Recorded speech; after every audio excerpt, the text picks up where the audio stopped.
Guarantee ಯೋಜನೆಗಳಿಂದನೇ ರಾಜ್ಯ ನಾನು guarantee ಯೋಜನೆಯಿಂದ ಹಾಳಾಗಿದೆ ಅಂತ ಹೇಳಲ್ಲ.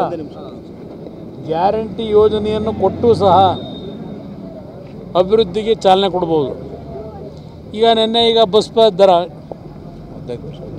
15% ಜಾಸ್ತಿ ಮಾಡಿದ್ದಾರೆ. ಮುಖ್ಯಮಂತ್ರಿಗಳು ಉಸಿರೇ ಇಲ್ಲ ಅದಕ್ಕೆ. ಅದರಿಂದ ಎಷ್ಟು ಸಂಪಾದನೆ ಮಾಡ್ತಾರೆ? ಈಗ ನಿಮ್ಮ ಎಂಥ ಕಾರ್ಯಕ್ರಮ ಅದು? ಶಕ್ತಿ ಕಾರ್ಯಕ್ರಮ, ಶಕ್ತಿ ಯೋಜನೆ.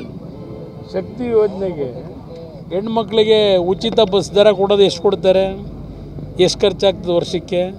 ಈಗ ನೆನ್ನೆ 15% ಜಾಸ್ತಿ ಮಾಡೋರಲ್ಲ, ಅದರಿಂದ ಉತ್ಪಾದನೆ ಎಷ್ಟಾಗುತ್ತೆ ಸರ್ಕಾರಕ್ಕೆ ಆ ಹೆಸರಿನಲ್ಲಿ? ಇಂದ ಈ ಸರ್ಕಾರದ ಕಾರ್ಯಕ್ರಮ ಇದೆಯಲ್ಲ, ನಮ್ಮ ಹಳ್ಳಿಯ ಹೆಣ್ಮಕ್ಳು ಅರ್ಥ ಮಾಡ್ಕೋಬೇಕು, ನಮ್ಮ ಜನವೂ ಅರ್ಥ ಮಾಡ್ಕೋಬೇಕು. ಈ ಕಾರ್ಯಕ್ರಮಗಳು ಇವರೇನು ಪಾಪ ಬೆವರು ಸುರಿಸಿ ರಾಜ್ಯದ ಖಜಾನೆ ತುಂಬಿಸಿ ಇವರು ಕೊಡ್ತಾ ಇರೋ ಕಾರ್ಯಕ್ರಮ ಅಲ್ಲ. ನಿಮ್ಮ ಜೋಬಿಗೆ ಕೈ ಹಾಕಿ ದರೋಡೆ ಮಾಡಿ ನಿಮ್ಮ ದುಡ್ಡನ್ನ ಪಾಪ ದೊಡ್ಡದಾಗಿ ಗ್ಯಾರಂಟಿ ಅಂತ ಹೇಳ್ತಾರೆ. ಜನ ಅರ್ಥ ಮಾಡ್ತಾರೆ. ಬಿಜೆಪಿ ಸರ್ಕಾರ 5,900 ಕೋಟಿ ಸಾಲ ಉಳಿಸಿತ್ತು ನಿಗಮಗಳಲ್ಲಿ, ಅದಕ್ಕಾಗಿ ಬೆಲೆ ಏರಿಕೆ ಅನಿವಾರ್ಯ ಅಂತಾರೆ ಸರ್. ಇನ್ನೊಂದು ಕಡೆ ಕುಮಾರಸ್ವಾಮಿ ಅವರು ಕೇಂದ್ರದಲ್ಲಿ ಡೀಸೆಲ್ ರೇಟ್ ಕಮ್ಮಿ ಮಾಡಿಸ್ಲಿ ಅನ್ನುವಂಥ ಮಾತು ಹೇಳ್ತಾರೆ. ನೀವು ಮೊದಲು ಸೆಸ್ 3-3.5 ರೂಪಾಯಿ ಜಾಸ್ತಿ ಹಾಕೊಂಡ್ರಲ್ಲಪ್ಪ, ಅದನ್ನು ಕಡಿಮೆ ಮಾಡಿ. ಡೀಸೆಲ್ಲು ಪೆಟ್ರೋಲ್ ಬೆಲೆ ಏರಿಕೆ ಆಗ್ತಕ್ಕಂಥ ಪೆಟ್ರೋಲಿಯಂ ಬೆಲೆ ಇವತ್ತು ಅಂತಾರಾಷ್ಟ್ರೀಯ ಮಾರುಕಟ್ಟೆಯಲ್ಲಿ ಇರ್ತಕ್ಕಂಥ ವೇರಿಯೇಷನ್ ಮೇಲೆ ಮಾಡ್ಕೋತಾರೆ. ಇದು ನಡೀತಾ ಇರ್ತಕ್ಕಂಥದ್ದು. ಈಗ ನೀವು ಈ ಗ್ಯಾರಂಟಿ ಸ್ಕೀಮ್ಗೋಸ್ಕರಲೇ ಲೀಟ್ರಿಗೆ 3-3.5 ರೂಪಾಯಿ ಜಾಸ್ತಿ ಮಾಡ್ಕೊಂಡ್ರಲ್ಲ ಡೀಸೆಲ್ದು ಪೆಟ್ರೋಲ್ದು.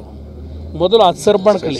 ನಿಮ್ಮ ಶಾಸಕರೇ ಸರ್ ಸಿಎಂಗೆ ಒಂದು ಮನವಿ ಮಾಡಿದ್ರೆ ಆ ಸಂದರ್ಭದಲ್ಲಿ ಇಂದಿನ ಕನ್ನಡಿಗರಿಗೆ ಅನ್ಯಾಯ ಆಗಿರುವಂತದ್ದು ಸರ್.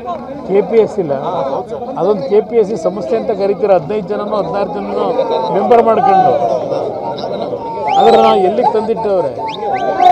ಆ ಸಂಸ್ಥೆಯಿಂದ ಇವತ್ತಿನ ಒಂದು ಅಪಾಯಿಂಟ್ಮೆಂಟ್ ಕೊಡಲಿಲ್ಲ, ಒಂದು ಅಪಾಯಿಂಟ್ಮೆಂಟ್ ಕೊಡೋಕ್ಕಾಗಲಿಲ್ಲ, ನೆಟ್ವರ್ಕ್ ಪರೀಕ್ಷೆ ನಡೆಸಲಿಲ್ಲ. ಅಂದರೆ ಇದು ಸರ್ಕಾರ ಇವರು ಇಬ್ಬರು ಸೇರೇನೆ ಈ ಸರ್ಕಾರಕ್ಕೆ ಹೊಸದಾಗಿ ಯುವಕರಿಗೆ ಉದ್ಯೋಗ ಕೊಡೋ ಶಕ್ತಿ ಇಲ್ಲದೆ ಸುಮ್ಮನೆ ಸಭೆ ಬೆಳ್ಕೊಂಡು ತಳ್ತಾ ಇದ್ದಾರೆ.